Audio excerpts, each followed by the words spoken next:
Everyone, I am Meera. मैं आपके सामने फिर हाजिर हूँ अपना सेकेंड लेसन लेके। आई होप कि जो चीजें मैंने आपको कल सिखाई थी वो आपने अच्छी तरह से समझ ली थी। मैं आपको ज्यादा फास्ट नहीं सिखाऊंगी ताकि आपको कुछ समझ ही ना आ पाए, तो आप धीरे धीरे से चीजों को समझने की कोशिश करें। तो कल मैंने आपको बताया था कि सेंटेंस के जो शुरू में अपन लगाते हैं उसको सब्जेक्ट बोलते हैं। तो सब्जेक्ट में मैंने आपको कई चीजें सिखाए, आई था, ही था, शी था, इट, वो, वी, यू, ये सब्जेक्ट है। कोई नाम भी हो सकता है सब्जेक्ट में, कोई एनिमल भी आ सकता है सब्जेक्ट में, कोई बर्ड भी आ सकता है, कुछ भी हो सकता है सब्जेक्ट में।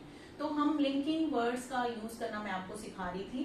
तो मैंने उसमें आपको बताया था is, am, are, this is one category. उसके बाद मैंने आपको सिखाया वॉज और वर, फिर हैज, हैव, हैड। तो हम वन बाय वन उन कैटेगरीज को उठाएंगे। तो सबसे पहले मैं आपको सिखाने लगी हूँ कि आपने इज, एम, आर उस सेंटेंस में कैसे यूज करना है। ये मैंने आपको बता दिया था कि इज है, एम इज अगेन है, this is for I only, और आर इज फॉर प्लूरल है। तो अब हम इनका सेंटेंस कैसे बनाएंगे। जैसे मैं लिख रही हूं, मैं एक ईमानदार विद्यार्थी हूं। तो इसको ध्यान से समझें कि सबसे पहले आप मैं की इंग्लिश लिखोगे, दिस इज आई।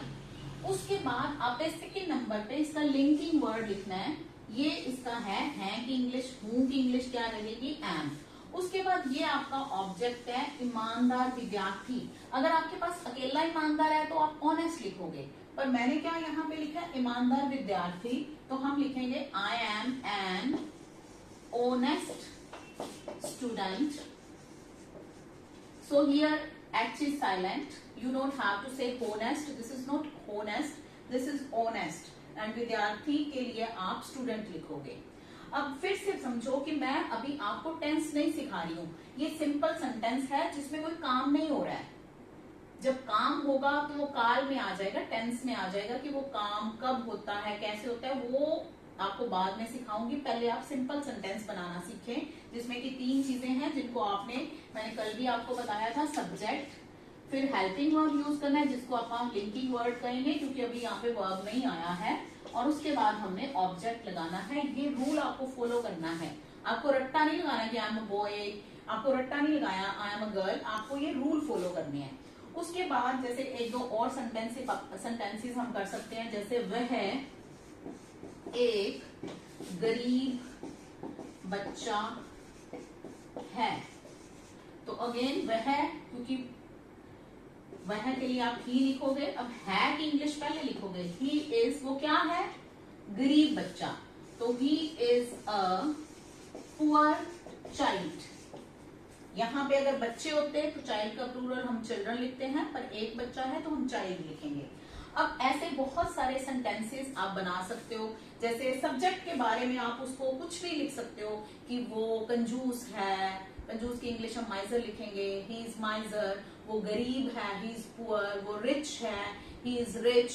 वो कमजोर है, he is weak, he is strong. ऐसे कोई भी सेंटेंसेस आप बना सकते हो। This is a pen, this is a table, this is a chair. So ये सारे सेंटेंसेस आप इसका यूज करके बना सकते हो। अपने बारे में भी आप कुछ कह सकते हो, आई एम नोटी, मैं शरारती हूं, तो कुछ भी ऐसे सेंटेंसेस आप बना सकते हो।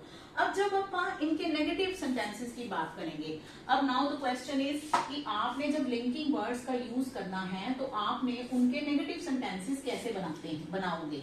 तो उनके नेगेटिव सेंटेंसेस बनाने के लिए रूल फिर से वही रहेगा, सब्जेक्ट प्लस लिंकिंग वर्ड। और उसके साथ आपको ध्यान इस बात का रखना है कि लिंकिंग वर्ड के साथ आपको ना वाले सेंटेंसेस के लिए, जिनको हम नेगेटिव सेंटेंसेस बोलते हैं, उनके लिए आपको नोट का यूज करना है। जैसे तो उसमें क्या रूल रहेगा, सब्जेक्ट, देन जिसको आप हेल्पिंग वर्ब भी बोलते हो, या लिंकिंग वर्ड यहाँ पे हम बोलेंगे, linking word plus not, then object. अब आपने लिंकिंग वर्ड के साथ नोट का यूज करना है। जैसे मैं बेईमान नहीं हूं, तो अब आपने पहले लिखा मैं के लिए आई, उसके बाद हूं, आई के साथ क्या लगाते हैं, एम।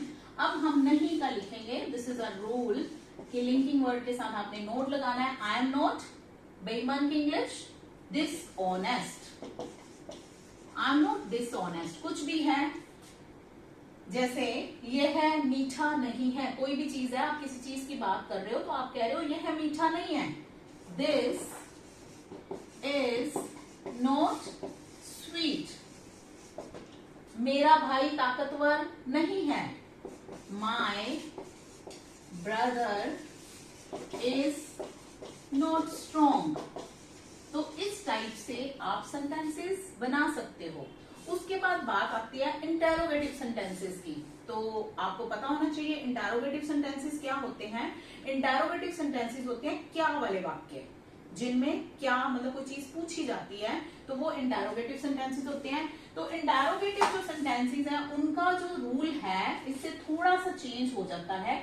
उसमें क्या रहेगा कि जो आप हेल्पिंग वर्ब या लिंकिंग वर्ड यूज कर रहे हो उसकी पोजीशन चेंज हो जाएगी। जैसे आपने पहले सब्जेक्ट लगाया था तो अब सब्जेक्ट पहले नहीं लगेगा, तो स्टार्टिंग में क्या आ जाएगा, सब्जेक्ट की जगह पे आपने लिंकिंग वर्ड है वो लगाना है।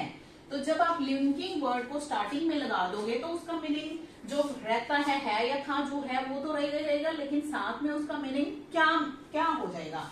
जैसे यहाँ पे आपने लिखा था subject plus helping verb, note वाला भी आ सकता है, लेकिन यहाँ पे हम क्या करेंगे, यहाँ से उठा देंगे। तो ये जो आपका हेल्पिंग वर्ब या लिंकिंग वर्ड है it will be in the beginning, ये शुरू में चला जाएगा। तो आपने लिंकिंग वर्ड को स्टार्ट में लिख के उसके बाद आप सब्जेक्ट लिखोगे, फिर आप बाद में तीसरे नंबर पे ऑब्जेक्ट लिखोगे, और अगर आपका नेगेटिव है तो यहाँ पे नोट लगा देंगे। तो पीछे you have to put a question mark in the end of the sentence, आपको सेंटेंस के एंड में क्वेश्चन मार्क भी लगाना है। तो जैसे मैंने किसी को पूछना है क्या आप बीमार हो, मैं किसी को पूछ रही हूं, आपसे पूछ रही हूं कि क्या आप बीमार हो, तो आपकी इंग्लिश क्या है, यू। तो हमने यू को देख के सबसे पहले उसका लिंकिंग वर्ड जो हम पहले बाद में लगाते थे वो पहले लगा देंगे, क्योंकि क्या आ गया। तो हम लगाएंगे आर यू, बीमार की इंग्लिश सिक या इल, आप कुछ भी लिख सकते हो, आर यू सिक। अब कुछ बच्चे क्या करते हैं, ऐसे लिख देते हैं are you are sick, so this is wrong. आपने एक सेंटेंस में 2 बार ये लिंकिंग वर्ड नहीं लगाना है, क्योंकि ये बिगिनिंग में लग गया तो यहाँ पे ये नहीं लगेगा, इस बात का ध्यान रखना है। तो ये बनेगा आर यू सिक, क्या आप बीमार हो। तो ये जब लिंकिंग वर्ड स्टार्टिंग में लग जाते हैं तो उसका मीनिंग जो है वो क्या बन जाता है। तो इस तरह से आप सेंटेंस बना सकते हो। तो आज मैंने आपको सिर्फ इज, एम और आर का यूज करना बताया है, फिर कल हम करेंगे वॉज और वर। पहले आप इसकी रिवीजन करोगे, आप कमेंट सेक्शन में आपको अगर कुछ नहीं समझ आता है तो आप लिख के मेरे से पूछ भी सकते हो, और आप इसके सेंटेंसेस बनाइए, ताकि ज्यादा से ज्यादा आप जितनी ज्यादा इसकी प्रैक्टिस करेंगे तो आपकी इंग्लिश लैंग्वेज की जो पकड़ है वो ज्यादा अच्छी बनती रहेगी। Thank you, have a good day.